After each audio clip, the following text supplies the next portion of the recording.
Ci sono cose capaci di atterrire anche le menti più valorose. Una di questi sono i fogli bianchi. A Max non piacciono i fogli bianchi, sono grandi e dispersivi, grandi e spaventosi. E allora che si fa? Beh, intanto per disegnare serve un'idea. Max lo sa bene, ma ci sono giorni in cui la mente è più vuota del foglio.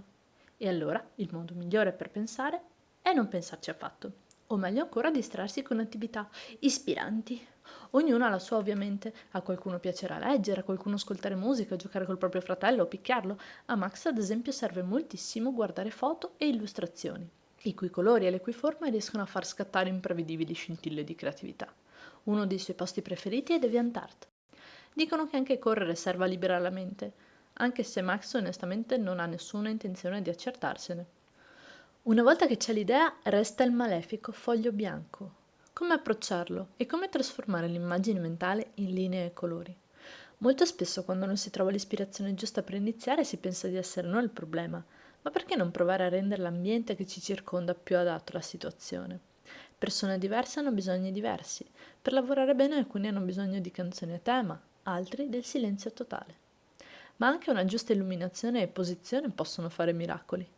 Inoltre, se disegnate in digitale ma la tavoletta grafica risulta troppo fredda, potete sempre approcciare il disegno cominciando gli schizzi su carta facendovi coccolare dalla texture del foglio prima di trasporre in virtuale. Max ad esempio ama ascoltare film e cartoni animati per permettere al lato creativo di esprimersi liberamente finché la razionalità è impegnata a seguire i dialoghi. Ma se siete amanti della pace, Max ha deciso di condividere con voi un sito meraviglioso per creare la giusta atmosfera. Quando c'è il giusto ambiente e un'idea, ancora una domanda. Da dove si parte in questo smisurato foglio?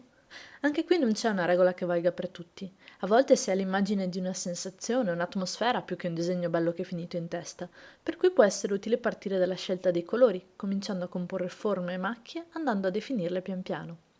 Altre volte c'è di mezzo l'intuizione di un movimento, una posa particolare, e allora le linee possono fornire un supporto più adatto.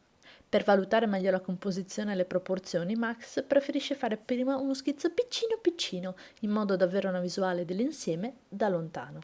In generale non trova sia mai particolarmente fruttuoso partire dal dettaglio, perché via via che si amplia l'immagine c'è il rischio di ritrovarsi sproporzioni gigantropiche. L'altro vantaggio è che disegnando bozze piccole ci vuole meno tempo e se ne possono fare più prove. Se si è proprio spersi si può anche prendere l'ispirazione da immagini esistenti, imitandone disposizione e bilanciamento. E se siete alla ricerca delle proporzioni perfette, i quadri dei vostri artisti preferiti saranno sicuramente un ottimo riferimento. L'importante comunque è ricordare che i momenti di panico da foglio bianco capitano proprio a tutti e che a volte basta davvero nulla per ripartire più carichi di prima.